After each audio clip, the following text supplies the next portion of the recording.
2013, as you know, is a very historic year. We celebrate the 50th anniversary of the March on Washington. And here in D.C., our policy office has worked to be the policy advocacy and research arm of the movement. And that work has really changed a lot from kind of the insider game to really being a people power movement. This is the only time as a movement that we come together to bring the force of the National Urban League's people power to bear on Washington, D.C.'s Capitol Hill.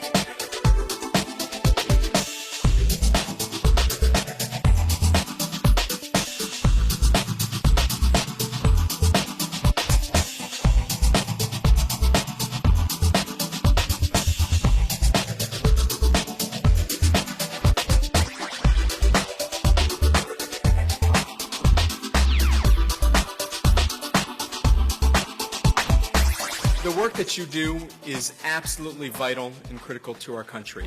There's a good reason that you're in the room, that you have folks in the room when the President introduces and releases his budget. Making clear the issues that you see every day, helping the President to make decisions on broad policies.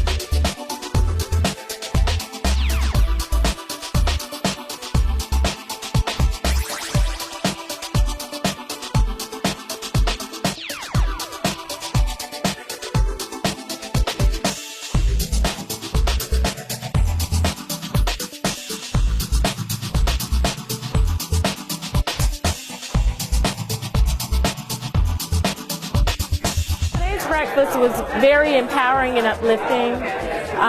They spoke a lot about the fact that we're not just here to attend luncheons and dinners and receptions, but we're here not to spectate, but to activate.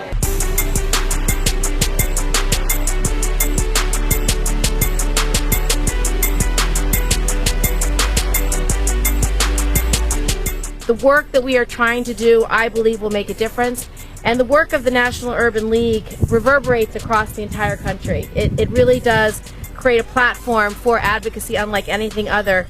And as you convene your State of Black America 2013 Summit here in D.C., I want to salute you for what you've accomplished and what you will continue to accomplish, because it does make a difference. So I am very committed to making sure that we pass the Urban Jobs Act this year.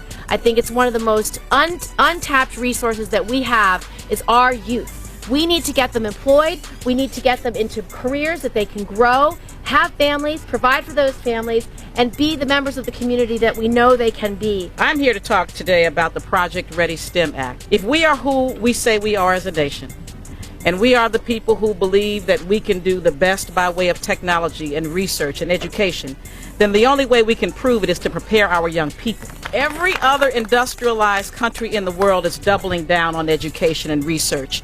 We are not. The Urban League is here not to just agitate, but to legislate. As we know from our president, and you're going to be in Philadelphia, some 10,000 strong for your national convention. We look forward to welcoming you. There's nothing more important than us focusing on solutions. We spend a lot of time at the complaint window. We're now going to the claims counter. We're going to get our young people hired and trained and ready.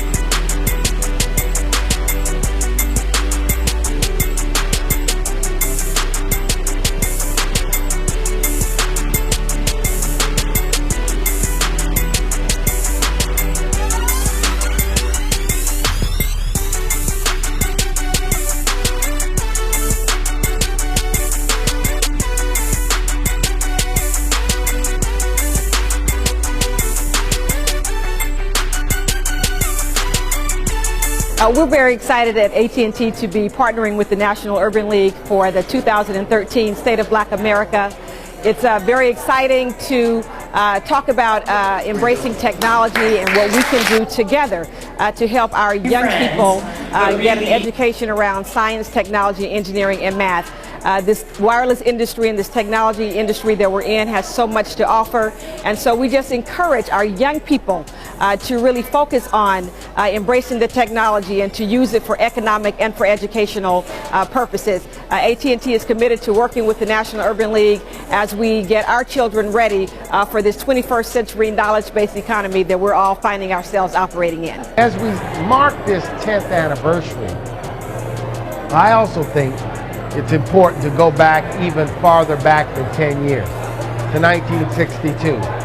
when my great predecessor, Whitney Young, the leader of the National Urban League movement in the 1960s, created the Washington office of the National Urban League and brought affiliate CEOs into a dialogue with the Kennedy administration, which really began this very strong relationship between the National Urban League and our federal government. We stand on those shoulders. We stand today looking forward to 10 times 10 great more years.